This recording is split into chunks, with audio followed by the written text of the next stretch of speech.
Les serres Sylvain Cléroux vous présentent l'émission Un jardin en nous.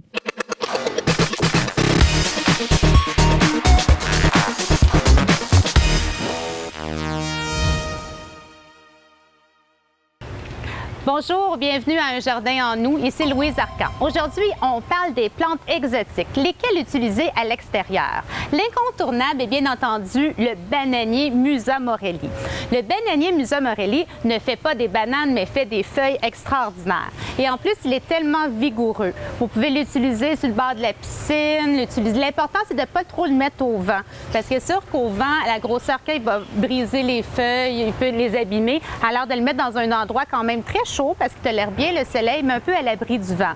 Et le secret pour qu'il devienne vraiment vigoureux, c'est de lui offrir un gros contenant. Plus qu'on grossit le pot, plus que le bananier va être vraiment très gros. Ce plan-là, il y a seulement 2 ans. Fait qu'on imagine à quelle grosseur il va devenir cette année en offrant un gros contenant comme ça. Alors, on peut y mettre des fleurs à la base, puis ça va créer vraiment une ambiance des tropiques. Qu'est-ce qui est intéressant aussi, c'est qu'il ne faut pas se gêner de couper les feuilles quand elles sont abîmées. Quand on va tailler la feuille, il faut la tailler quand même assez haute parce que la suivante va sortir de celle-ci. Alors, on va le tailler à peu près ici. Là. Des fois, il peut arriver qu'il y a juste une feuille, mais c'est pas long, il fait toujours de nouvelles feuilles. C'est vraiment très joli. Et quand il est à la clarté, plus qu'il est au soleil, plus qu'il devient rouge. Alors, la couleur devient aussi là, un élément très important. Dans les autres incontournables, bien entendu, on a l'hibiscus ici, que tout le monde connaît. Le fameux hibiscus, c'est très important, notre hibiscus, de le mettre quand même dans un endroit très ensoleillé. Ça prend au moins 6 heures de soleil pour avoir une belle fleur. Et de mettre un engrais là, qui est quand même un petit peu acidophile. L'hibiscus, comme ça, la fleur dure seulement 36 heures, mais ça fait toujours des boutons floraux, puis c'est toujours en fleurs, c'est quand même très beau. L'important, c'est quand on le rentre à la maison, dans la maison, c'est bien important de lui offrir une petite taille, parce que ça fleurit sur les nouvelles pousses. Alors, on va le tailler 1/3 de sa grandeur initiale, puis ensuite, on va le ressortir l'année suivante. Une plante que j'aime énormément, c'est le Diplenidenia qui fait partie des Mandevilla. Ça, c'est vraiment une plante à découvrir parce que c'est une fleur qui est très florifère. Elle va faire énormément de fleurs et en plus, elle tolère le plein soleil. C'est vraiment une fleur très performante et elle a un port très intéressant. C'est un port qui va être retombant ou grimpant. Alors, on peut lui le mettre simplement dans les balconnières qui va nous offrir une superbe cascade qui peut atteindre jusqu'à 3 à 4 pieds là, de descente ou de le faire grimper après une tonnelle. C'est vraiment très beau. Il y a différentes couleurs dans les Mandevilla. Ceux-là, cette variété-là, les Diplenidenia, vous pouvez l'avoir dans le blanc, dans le rose fuchsia et dans le rose un peu plus pâle. L'important, c'est de lui offrir de l'engrais parce que c'est des plantes qui sont quand même assez demandantes là, à ce niveau-là. Alors, on lui met un engrais à fleurs là, régulièrement ou un granulaire et vous allez voir à quel point c'est performant. Vous pouvez aussi le rentrer à l'automne parce que toutes les plantes qu'on montre souvent exotiques qui font des fleurs, ce sont des plantes tropicales. Donc, c'est des plantes qui sont vivaces mais qui ne tolèrent pas nos hivers. Alors, si on veut les conserver, il faut les rentrer à l'intérieur de la maison et ensuite, on pourra les ressortir l'année d'après. Le plus important, c'est de ne pas les sortir trop vite non plus parce que ces plantes-là, ils vont geler facilement. C'est vraiment des plantes des tropiques. Alors, il faut faire au moins 7 degrés la nuit pour pas que la plante soit endommagée. Et aussi les sortir graduellement parce que si on sort la plante, elle est habituée dans un environnement, puis on la met plein soleil, elle peut avoir un choc, elle peut venir brûler, elle peut être endommagée. Alors, on y va graduellement. Idéalement, c'est de les sortir vers la fin de la journée pour aider graduellement à pouvoir les mettre effectivement en plein soleil. Ensuite, j'ai amené un palmier. Souvent, on nous demande en centre jardin, je peux-tu mettre un palmier plein soleil? Les palmiers que tout le monde connaît en général, là, comme les palmiers majestiques, là, les aurélias, tout ça, ce sont des palmiers qu'on va plus utiliser à l'extérieur pour l'ombre. Cependant, il existe des palmiers pour le soleil et en voici un. Ça, c'est le Phonix, qui est vraiment un palmier qu'on peut utiliser en plein soleil. Et c'est magnifique à utiliser dans le centre d'un pot. On le met dans plein milieu avec toutes des belles fleurs alentour. C'est vraiment très beau. L'important, c'est de ne pas l'arroser au soleil parce qu'il va vraiment brûler facilement avec l'eau. Alors, il faut vraiment, là, comme j'ai déjà expliqué, vraiment mettre l'eau à la base du pot et non sur le feuillage pour le palmier. Alors, Dans les plantes tropicales, on peut oser, là, on peut sortir nos plantes. En général, les plantes tropicales, on va les mettre mi-soleil parce que c'est sûr qu'ils n'ont pas la même température ici. Alors, il y a moins de résistance et moins d'humidité dans l'air. Un que j'utilise beaucoup, c'est le yucca. Le yucca, il est vraiment fascinant parce qu'il y a vraiment un port moderne. J'aime cette variété-là parce que c'est vraiment un port moderne dans un pot carré, un pot rond. Ça fait vraiment un aspect qui est moderne et c'est très, très, très facile. C'est des plantes qui contiennent beaucoup d'eau dans les tiges, alors c'est peu d'entretien. Même si on oublie de l'arroser pendant une semaine ou deux, là, bien souvent, il ne s'apparaîtra même pas parce qu'il s'autosuffit. Il va se faire une réserve dans le tronc, puis il n'y aura pas besoin de trop d'eau. Alors, si on l'insère dans le centre d'un pot, puis on met des belles fleurs colorées, on pourrait très bien le mixer avec le mandevilla, le diplomensia dans le centre et c'est vraiment intéressant. Aussi, j'ai le phylloxélum ici. C'est le monstera. On l'appelle le monstera parce que c'est un monstre. Il devient vraiment vigoureux si on le met à l'extérieur. Je l'utiliserais plus cependant à la mi-soleil parce qu'il y aurait un port qui aurait tendance un petit peu là, à brûler. Je l'ai déjà essayé plein soleil, ça allait, mais au mi-soleil, il va être encore plus vigoureux, il va être encore plus à l'aise, il va être dans son environnement. Alors, c'est vraiment une plante qui a du style.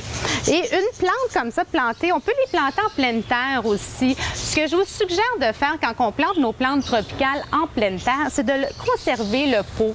Vous faites un trou et vous conservez le pot. Vous pouvez simplement faire une incision à la base, comme ça le système racinaire va aller au sol, mais quand vous allez le sortir à l'automne, ça va être facile parce que le pot va être encore là, parce que sinon la terre, les racines sont quand même assez vigoureuses, c'est plus difficile de récupérer son plant à l'automne. Alors, on garde le pot, puis on coupe simplement la base. Comme ça, la plante va aller avec les racines chercher toute l'eau et les besoins qu'elle a au niveau de la terre et va quand même croître quand même assez bien. Avec un plant comme ça de phylloxélum, planté en sol ou en pot, va facilement atteindre 2 à 3 fois cette grandeur-là. Fait que c'est vraiment intéressant. Des fois, si on veut mettre de la fantaisie, faire un aspect un peu tropical, c'est très bien de l'utiliser dans un endroit justement pour cacher, ça peut être un objet, ça peut être pour faire vraiment un écran végétal. C'est des plantes que je vous recommande. Alors, au niveau des plantes exotiques, il y a énormément de choix. J'en ai présenté que quelques-unes, mais si vous venez en centre jardin, j'ai pas parlé de plein des gardénias, les azalées. Il y a plein de variétés qu'on peut mettre facilement à l'extérieur. C'est juste pour les connaître un petit peu. Alors, vous présenter en centre jardin, on va vous guider et pouvoir créer vraiment un aspect de fête et de tropique et de vacances dans votre jardin et votre patio à l'extérieur. Dans cette chronique, on va parler du bienfait d'avoir des plantes dans nos maisons. Il est prouvé que notre environnement est contaminé par le chauffage, les matériaux de construction, la cigarette et qu'il n'y a rien de mieux que de mettre certaines plantes dans notre maison pour purifier notre air. Pour en parler avec moi, j'accueille Marie-Josée Benoît, horticultrice. Bonjour Marie. Bonjour Louise. Alors, veux-tu nous expliquer, notre maison est contaminée, l'air n'est pas bonne, qu'est-ce que ça veut dire? Surtout qu'on passe entre 80-90 % du temps à l'intérieur, soit à l'école, au travail ou à la maison. C'est très important. Tous les matériaux de construction, que ce soit colle, solvant, peinture, tout ça, fumée de cigarette, il y a beaucoup de polluants dans ça. On peut retrouver des formaldéhyde, des éthers, des glycols. C'est des produits hautement toxiques pour certains. Ça peut aller, là, les problèmes reliés à ça, ça peut aller justement de l'irritation des voies respiratoires, des muqueuses, aller jusqu'à même des produits cancérigènes. C'est vraiment les COV qui sont dégagés par ces produits-là. Et que l'hiver qui était si long, là, c'est le temps de rentrer des plantes dans la maison. Oui. Il y a 3 principes qu'il faudrait toujours respecter. Vraiment, une très bonne aération. Un peu le matin, un peu le soir, ça l'aide vraiment beaucoup. En plus de l'aération, ce serait important aussi de choisir des matières naturelles, autant pour les tapis que pour les bois, des bois naturels au lieu des contreplaqués, que du solvant, de la colle. sortes de produits comme ça qui vraiment dégagent des substances qu'on appelle des COV. C'est super important aussi de purifier l'air. Puis ça, on peut prendre des purificateurs d'air mécaniques qui est... Bien, juste d'ouvrir les fenêtres, est-ce que ça peut aider Ouais, pour ça fait une l'environnement? aération, là? mais ça purifie pas l'air, ça fait juste une ventilation, c'est très, très important aussi. Mais un autre moyen, c'est ça, c'est le purificateur d'air. Puis le moyen le plus efficace, moi, je trouve, c'est vraiment par les plantes, parce que c'est un purificateur d'air naturel. C'est vraiment c'est Exactement. le plus Ça a été efficace parce prouvé. qu'ils peuvent purifier différents types de substances toxiques. C'est pas toutes les plantes qui... Peux-tu nous en présenter quelques-unes? Oui, il y a ici le chlorophytum qui est, je pense, le maître du... Le fameux araignée. Le que fameux tout le monde- araignée, Oui, ouais. exactement. Il y a le yucca aussi qui est extraordinaire.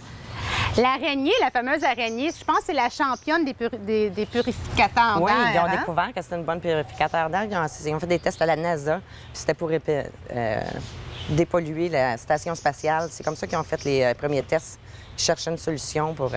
Exactement. Pour Fait les que en- les les histoires endroits que clos. le monde il disait dans les hôpitaux, c'est pas bon amener des Non, plantes, non, non. c'est tout à fait faux. Tout à là. fait faux. C'est Ça, tout à c'est un fait le mythe. contraire. Oui, c'est un c'est un mythe. mythe. Là. Souvent, on se fait demander ça aussi au centre jardin. Le monde nous dit ben c'est pas bon, on voit trop de plantes dans la maison. C'est tout à fait le contraire. Dans les C'est chambres à très coucher. bon d'avoir des Même dans les plantes chambres à dans nos coucher. maisons et même dans les chambres à coucher, exactement.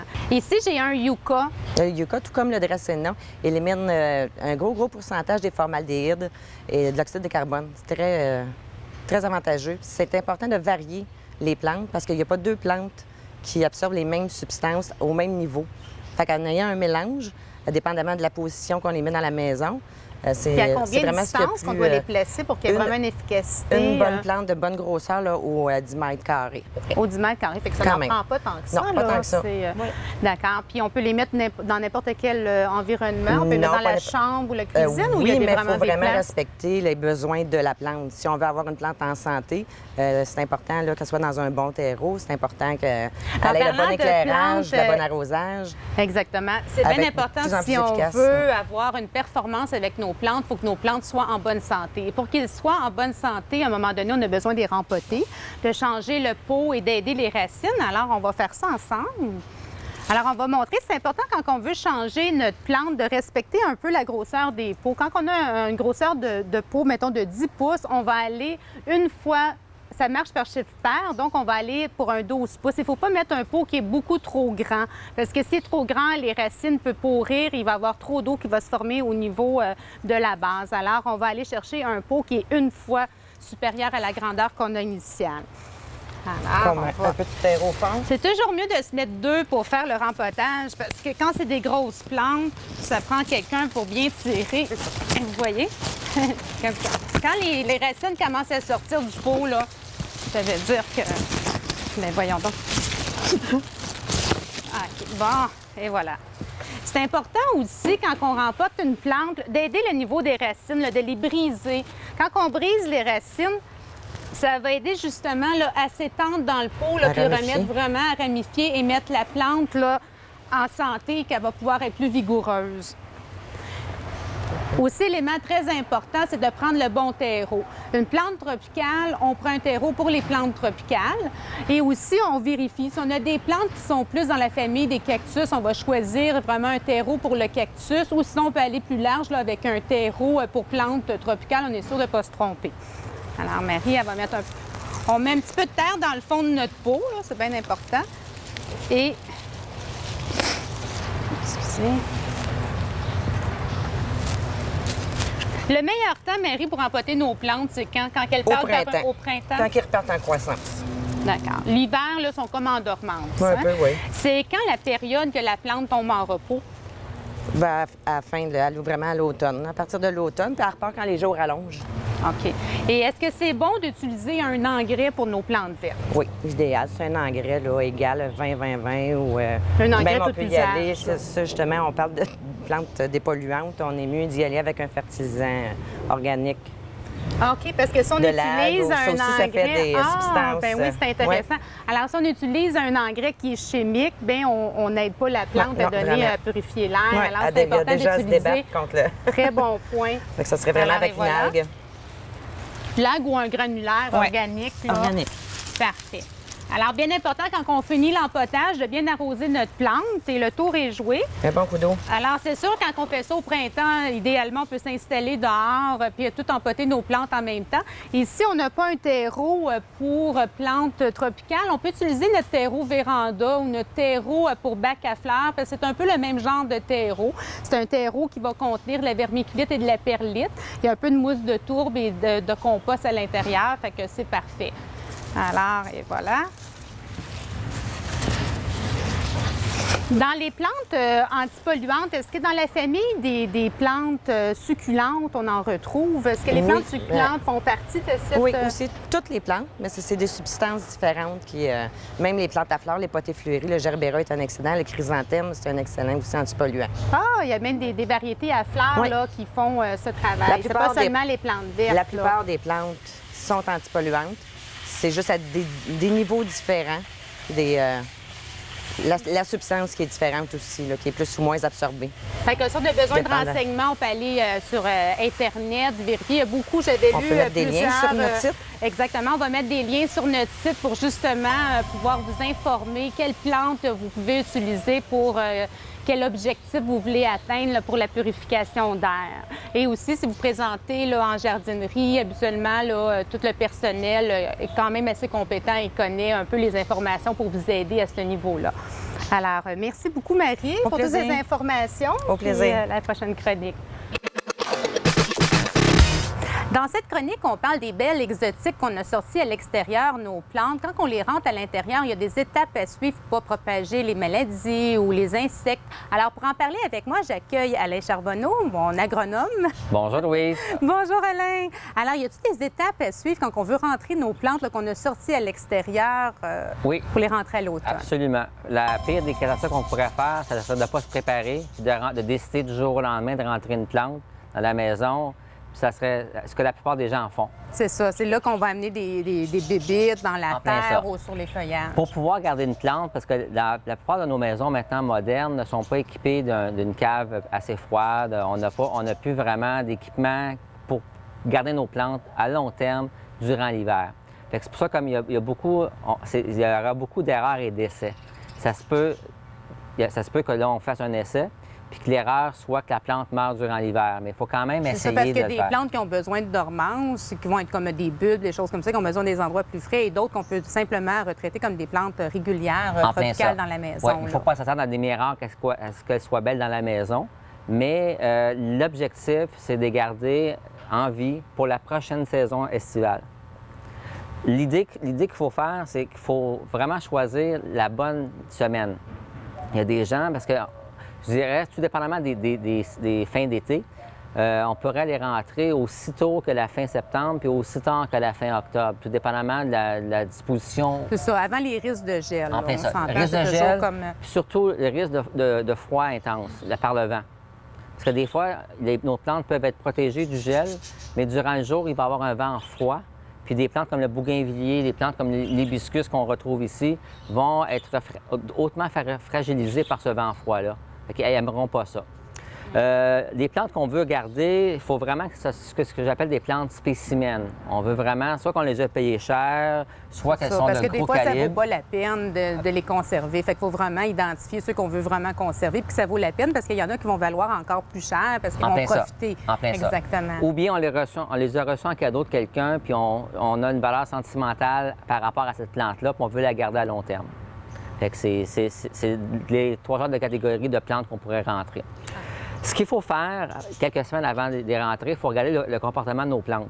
Il faut analyser, voir s'il y a des insectes, oui ou non. Puis des insectes, il y a des insectes qui sont visibles, il y a des insectes qui ne sont pas visibles. Mais est-ce que c'est bien de traiter même s'il n'y a pas d'insectes? Oui. Souvent, les clients vont nous demander, est-ce qu'on traite en prévention? Absolument. Faut absolument, on prend idéalement un savon insecticide, mais le savon insecticide, il ne faut jamais oublier que c'est un insecticide de contact. Donc, il faut qu'il touche à l'insecte. S'il n'a pas touché à l'insecte a été protégé par une feuille, malheureusement, l'insecte ne sera pas mort. Il faut vraiment quand on vaporise le savon insecticide. J'ai une question juste Oui. avant, si je peux me permettre. Est-ce qu'on doit le tailler avant de mettre le produit ou on fait le contraire? Moi, je le taillerais après. Après. Oui. OK. Fait qu'il faut vraiment s'assurer de prendre chacune des branches puis de vaporiser autant en dessous qu'au-dessus.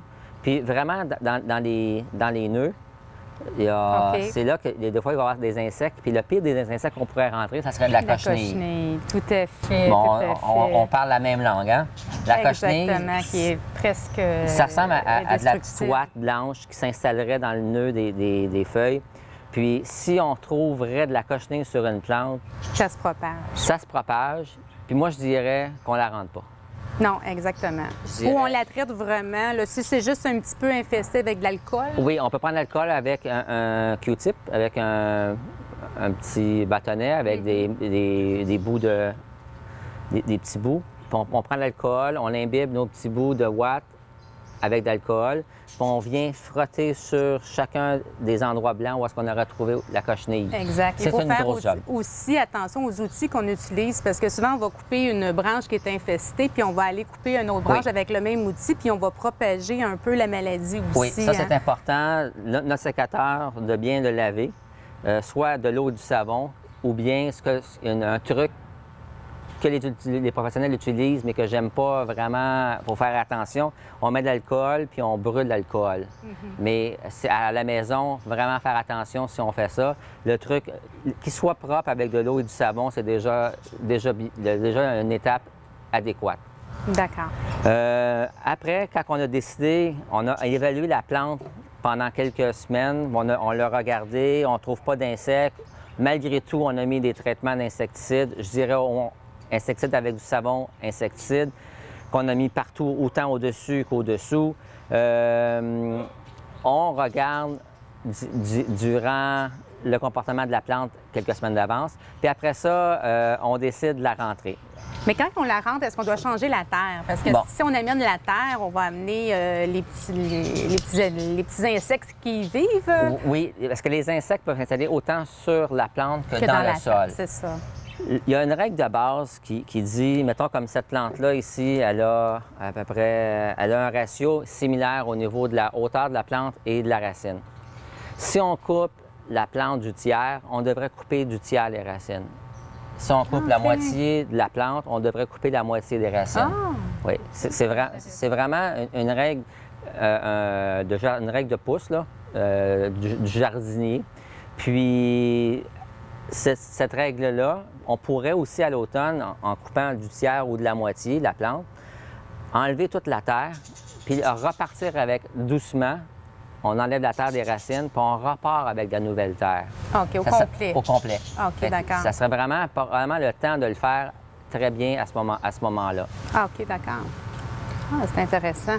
Alors, mettons qu'on prend un hibiscus ici. Est-ce que tu peux nous montrer un hibiscus? Ça, c'est quand on l'achète, il est comme ça. Puis à la fin de la saison, il va avoir poussé un peu comme celui qui se trouve à plein ma ça. gauche. Le problème avec l'hibiscus et avec le Attendez, bougainvillier, on va faire le changer. changement pour montrer un peu comment on peut le tailler. Vraiment, je vais le mettre par terre. Ça va être plus On va simple. te laisser le faire. Quand on rentre un hibiscus ou un bougainvillier, qui sont des plantes, j'appelle des belles plantes spécimens, faut pas s'attendre à ce que les feuilles, on garde les feuilles. Cette plante-là est vraiment une plante qui est fragile. Lorsqu'on la déplace, et il y a une surface où le soleil a plombé durant l'été, lorsqu'on déplace la plante, il est fort possible que cette plante-là ait un choc de lumière puis qu'elle perde toutes ses feuilles. Ouais. Malgré le fait que la plante, je vais juste regarder, je vais faire un exemple. On enlève toutes les. Malgré que la plante pourrait avoir l'air de ça, Oui, on pense souvent qu'elle est morte, mais elle ne l'est pas. en plein ça. Exactement. La plante pourrait avoir l'air de cesser carrément dénudée de feuilles, mais il y a d'autres bourgeons ici qui sont là, qui vont se réinstaller. Il ne faut pas avoir peur, c'est normal. Aussi, un truc, si on n'est pas sûr, on a juste à gratter avec notre doigt et on voit quand c'est vert, c'est vivant. Des fois, on se demande est-ce qu'il est mort, est-ce qu'il est vivant. Alors, on fait juste gratter aussitôt qu'il est vert, là, il n'y a pas de problème. On sait qu'il va très bien vivre. Excellent truc. Et l'hibiscus aussi, il vit très bien dans la maison. Alors, ça prend à peu près 2 mois et demi, si je ne me trompe pas, pour refaire son cycle de floraison. Fait que souvent, quand on le rentre à l'automne, il va être en fleurs à Noël. Fait que ça peut être une bonne alternative de le tailler dans ces dates. D'ailleurs, ma mère, elle, comme arbre de Noël, elle a un hibiscus. Ah oui? Fait qu'elle elle le rentre à tous les automnes, puis il est immense comme ça. Exactement, parce que le monde a peur de tailler nos arbres. Il ne devrait pas, au contraire. Ça favorise justement là, que le plant soit beaucoup plus feuillu et qu'il y ait des nouvelles pousses parce que ça fleurit sur les nouvelles tiges. On fait un ménage, on enlève les tiges qui sont trop longues, on rabat la plante pour la rentrer dans la maison, que ce soit vraiment beaucoup plus confortable au niveau visuel dans la maison. La plante, de toute façon, va se regarnir de feuilles. Puis de ces nouvelles feuilles-là, il va y avoir des nouvelles tiges sur lesquelles il y aura des nouvelles fleurs. Exactement. Fait qu'on fait le même principe pour le mandevilla qu'on a rentré à l'intérieur. Oui. Le bougainvillier, par contre, je crois est-ce qu'il faut le tailler si on le sortit à l'extérieur plus légèrement? Plus légèrement, parce que le bougainvillier a la caractéristique qu'il fleurit sur les tiges de l'année d'avant. Exactement. Donc, lorsqu'on le rentre, c'est une plante un peu, le bougainvillier, qui est belle parce qu'elle est très belle plante, très magnifique, des fleurs qui sont sublimes. Puis en même temps, elle a un look échevelé. Fait que c'est ça qui est intéressant, c'est qu'on lui donne un port de plante vraiment dégagé.